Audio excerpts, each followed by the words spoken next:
One rank one pension पर major general Satbir Singh का जबरदस्त संदेश। हर भूतपूर्व सैनिक पेंशन धारक सुनिए लाइव। नमस्कार दोस्तों, हमारे यूट्यूब चैनल पर आपका एक बार फिर से स्वागत है। दोस्तों, one rank one pension related मामले पर मेजर जनरल सतबीर सिंह ने एक जबरदस्त संदेश दिया।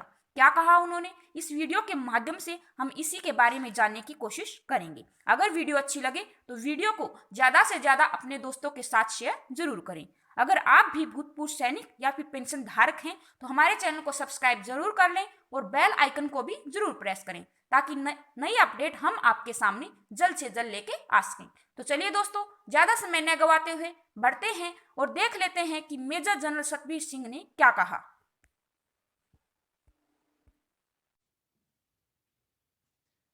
देशवासियों और सैनिक परिवार के सभी सदस्यों, मैं मेजर जनरल सतबीर सिंह आप सबको हमारी एक्स सर्विसमैन की ओर से 15 जून 2015 को शुरू हुई ओआरओपी मूवमेंट का कल 27 फरवरी को 2450 दिन पूरे हुए हैं। इस लंबी स्ट्रगल जो पूरे देश भर में असली वाली वन रैंक वन पेंशन को लागू करवाने के लिए शुरू की गई 2450 दिन कल पूरे हुए। देशवासियों, फौजी देश की सुरक्षा में देश की अखंडता को बरकरार रखने के लिए अपनी जान की कुर्बानी देता है ताकि देश सुरक्षित रहे। कुछ इश्यूज छठे पे वेतन के बाद जो सामने आए कि फौजियों के साथ पूरी तरह से इंसाफ नहीं हुआ। असली तौर पर यह मूवमेंट 27 अप्रैल 2008 में शुरू हुई और लगातार चलती रही। 22,000 मेडल जो फौजियों के थे वो राष्ट्रपति जी को जमा कराए गए कि जब हमें ओआरओपी सरकार दे देगी हम ये मेडल्स वापस ले लेंगे। कई बार जो रेजोल्यूशन लिख के भेजा वो फौजियों ने अपने खून से भी सिग्नेचर करके तकरीबन 6 लाख सिग्नेचर। कई बार हमने राष्ट्रपति जी को ये संदेश भेजा कि हमें कुछ इश्यूज हैं, उनमें सबसे बड़ा issue one rank one pension को लागू करवाने का है, क्योंकि उससे पूरे फौजियों को बहुत फाइनेंशियल डिफिकल्टीज और इफेक्ट इसके ऊपर आ रहा था। लेकिन सरकारें वायदा करती रही, ग्राउंड के ऊपर लागू नहीं हुई। कुछ बढ़ोतरियां हुई पेंशन में, लेकिन वन रैंक वन पेंशन को लागू नहीं किया गया। इसके कई लैंडमार्क्स थे। एक कमेटी बैठाई गई सरकार से 2009 में, जिसने 30 जून को अपनी रिपोर्ट दी, कुछ बढ़ोतरी की, वन रैंक वन पेंशन की परिभाषा नियुक्त की, कॉन्सेप्ट को लिखा, लेकिन लागू नहीं करी। उसके बाद कुशियारी कमेटी के नाम के ऊपर 10 मेंबर्स पार्लियामेंट की कमेटी बैठी। उन्होंने रिकमेंड भी किया और उस परिभाषा को जो पहले कैबिनेट सेक्रेटरी की अध्यक्षता में 7 सेक्रेटरीज थे लिखी, वो फिर दोहराई गई। लेकिन वन रैंक वन पेंशन को सरकारों ने लागू नहीं किया। उस वक्त हमारा ये मूवमेंट जारी रहा। 2013 में आज के प्रधानमंत्री जी ने रेवाड़ी पे ये वायदा किया सभी पूर्व सैनिकों को कि अगर उनकी सरकार आएगी तो वन रैंक वन पेंशन को लागू किया जाएगा। साथियों, 2014 में इलेक्शन से पहले यूपीए गवर्नमेंट ने 17 फरवरी में इंटरिम बजट में वन रैंक वन पेंशन को अनाउंस कर दिया, कॉन्सेप्ट भी बताया। 26 तारीख को गवर्नमेंट का ऑर्डर भी इशू हो गए लेकिन इंप्लीमेंट नहीं हुआ।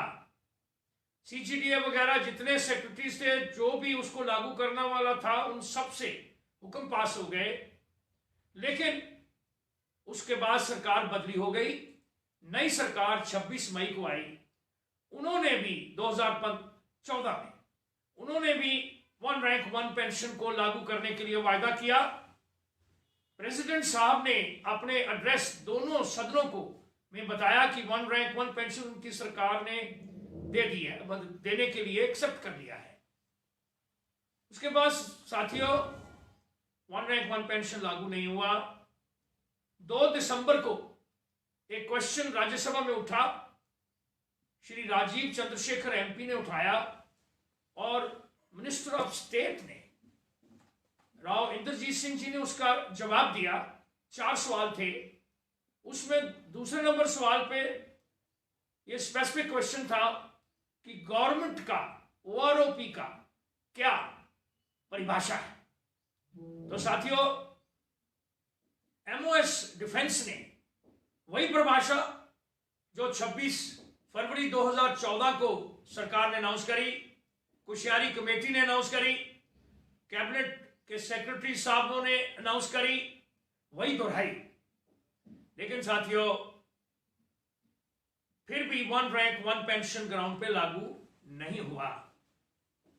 बहुत गुजारिश करने के बाद भी जब ये नहीं हुआ, सभी डोर क्लोज हो गए, तो 15 जून 2015 से एक रिले हंगर स्ट्राइक से ये पीसफुल जो एजिटेशन था जारी, उसी को जारी रखा। और 15 जून से पूरे देश भर में जंतर मंतर, दिल्ली को सेंटर बनाकर पूरे देश भर में जहां पे हमारे फौजी रहते हैं, इस मूवमेंट को शुरू किया गया। सरकार से सिर्फ एक पीसफुल, डिग्निफाइड, एक रूल और रेगुलेशंस को फॉलो करते हुए इस पीसफुल मूवमेंट को चलाया गया। साथियों, जो भी डेमोक्रेसी के अंदर साधन अवेलेबल हैं, उन सब को हमने ग्राउंड के ऊपर किया और जारी रखा। उसी के फलस्वरूप आप सबको भी मालूम है कि उन दिनों में जून 2015 में हमारे कुछ साथियों ने मरणंश पे चले गए।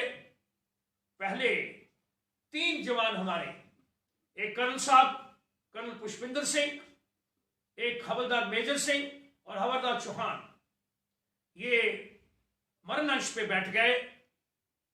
और उसके बाद सुदेश गोयत जी, वो भी एक मेजर साहब की मेम साहब हैं, मेजर अजमेर सिंह जी, वो भी मरणंश पे हमारे साथ जंतर मंतर में बैठ गए। और साथी भी आगे जुड़ गए। फिर 14 साथी मरणंश पे चले गए, फिर 17, और कुछ ही दिनों में 22 हमारे जो एक्स सर्विसमैन थे और हमारी फैमिलीज के मेंबर मरणंश पे बैठ गए। साथियों, 5 सितंबर को गवर्नमेंट ने अनाउंस किया कि हम वन रैंक वन पेंशन देंगे। लेकिन जब उसकी थोड़ा आगे वेरवा आया तो उसमें कई विसंगतियां डाल दी गई। और फिर 7 नवंबर 2015 को गवर्नमेंट ने लेटर इशू करके वन रैंक वन पेंशन अपनी तरफ से देने के लिए अनाउंसमेंट करी। जब हमने उसको देखा, हमें पहले खुशी हुई कि सरकार इसको माना हुआ है और ठीक तरह से अनाउंस करेगी। लेकिन साथियों, जब वो लेटर आया तो उसमें जब हमने पढ़ा लागू करने के लिए, तो वो वन रैंक वन पेंशन की परिभाषा जो गवर्नमेंट ने अप्रूव कर रखी थी, उसमें बहुत सी त्रुटियां डाल दी गई, बहुत सी विसंगतियां। वो वन रैंक वन पेंशन रही नहीं, वो one rank different pension, one rank many pensions, और हम सब उनको लंगड़ी ओआरओपी के नाम से पुकारने लग गए। साथियों, ये जारी रहा, हमारा मूवमेंट चलता रहा। सरकार ने एक जुडिशियल कमीशन पहले और फिर जुडिशियल कमेटी बना दी। एक जो चीफ जस्टिस थे बिहार के रिटायर्ड, उनको लगाया गया। साथियों, उन्होंने भी पूरे देश भर में जाकर 22 स्टेशनों पे अपना रिपोर्ट भी दिया, लेकिन सरकार ने उस रिपोर्ट को लागू नहीं किया। तो फिर ये हमारे एक नामी वकील जो आज संसार में नहीं है, श्री राम जेठमलानी जी, उनके पास जब हम संपर्क किया तो उन्होंने ये आप आकर जंतर मंत्र पे कहा कि वो प्रो बोनो में कोई पैसा नहीं लेंगे और हमारे केस को लड़ेंगे। तो साथियों, ये केस हमने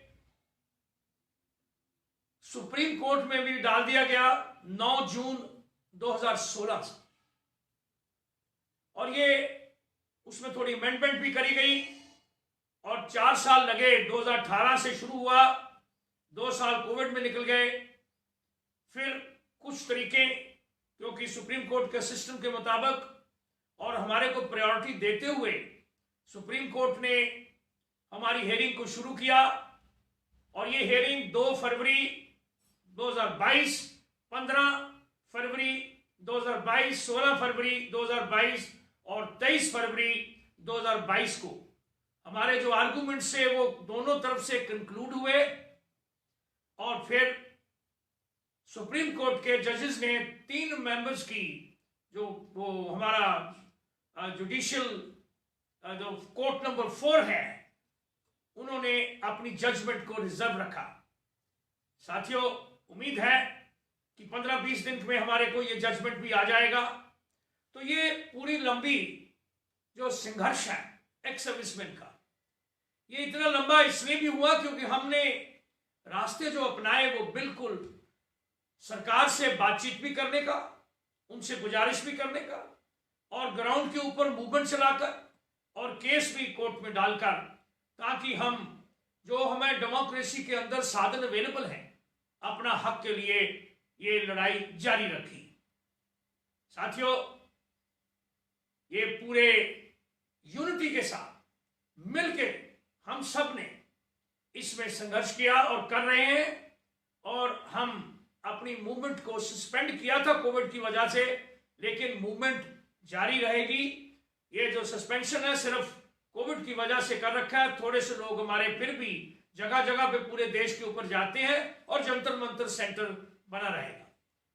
साथियों, कल हम सब ने जंतर मंतर पे जो भी हम इकट्ठे हो पाए मिले, और वहां से हमने ये 2450 दिन की हमने बातचीत करी और इश्यूज को दोहराया।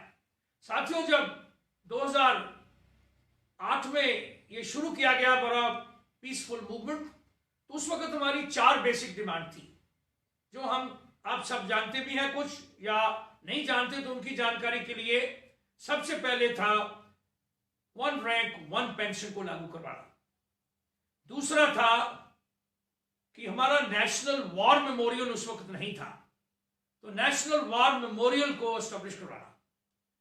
तीसरा डिमांड था हमारा कि 60 साल तक जैसे सिविल वाले नौकरी करते हैं गवर्नमेंट एम्प्लॉयज, तो फौजियों को भी दूसरा अश्योर्ड कैरियर मिलना चाहिए 60 साल की उम्र तक, गवर्नमेंट के हुक्म से, through the act of parliament. और चौथा था, फौजियों का कोई कमीशन नहीं था, एक्स सर्विसमैन कमीशन बनना चाहिए, और उसका हेड और उसके मेंबर भी एक्स सर्विसमैन होने चाहिए, और कोई भी कमेटी या कमीशन सरकार बैठाती है तो फौज का एक मेंबर वहां पे मैंडेटरी होना चाहिए उसमें बैठने का। साथियों, ये मूवमेंट जब जारी हुई, सरकार के ऊपर उनसे बातचीत भी हुई, सरकार ने एक बात हमारी मानी, जो ग्राउंड के ऊपर एक्शन भी किया। हम प्रधानमंत्री जी का धन्यवाद करते हैं कि नेशनल वॉर मेमोरियल बना दिया गया इंडिया गेट पर। इसके लिए हम सरकार को और प्रधानमंत्री जी को बहुत बहुत शुक्रिया करते हैं कि हमारे देश के लिए सिपाही जो शहीद होते हैं, उनके जो नाम, उनको याद करने के लिए अमर जवान ज्योति को भी वहां शिफ्ट किया गया है। बहुत अच्छी बात है, ये डिमांड पूरी हुई। लेकिन बाकी की 3 डिमांड अभी तक उसी की उसी तरह हैं, पूरी नहीं हुई।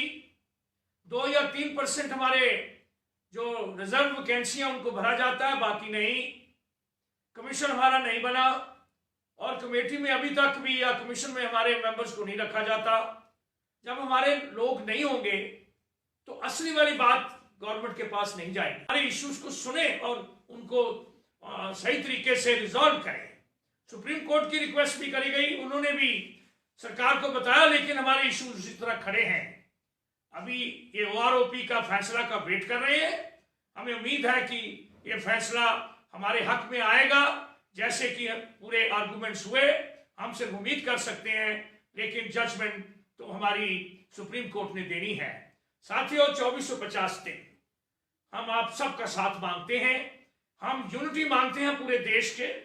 हम अपने एक सर्विसमैन की यूनिटी, जब हम इकट्ठे रहेंगे तो हम अपनी आवाज को सरकार तक पहुंचा सकेंगे, आप सब तक पहुंचा सकेंगे।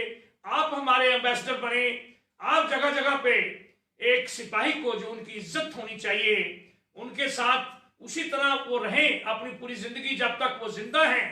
जैसे कि फौज ने फौज के अंदर रखा, उनको जितना उनका अभ्यास, उनका रहना सहना, उनकी फैमिलीज, उनका देखभाल, उनके लिए बाद में पोस्ट रिटायरमेंट रहने की जगहें और ये सारा कुछ देखभाल सरकार का जिम्मेवारी होना चाहिए।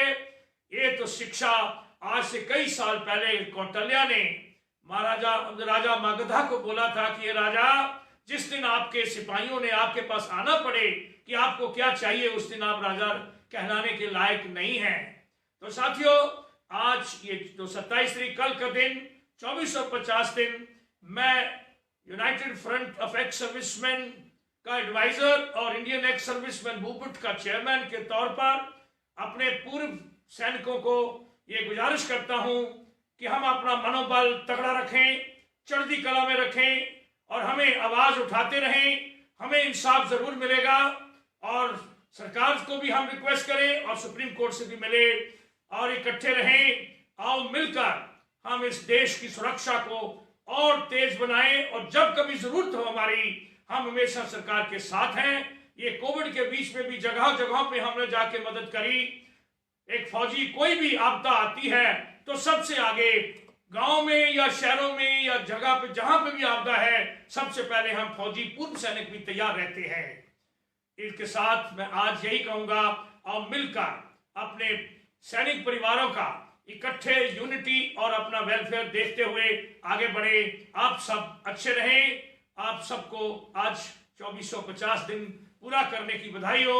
धन्यवाद। सैनिक एकता जिंदाबाद। जय हिंद, जय हिंद, जय हिंद।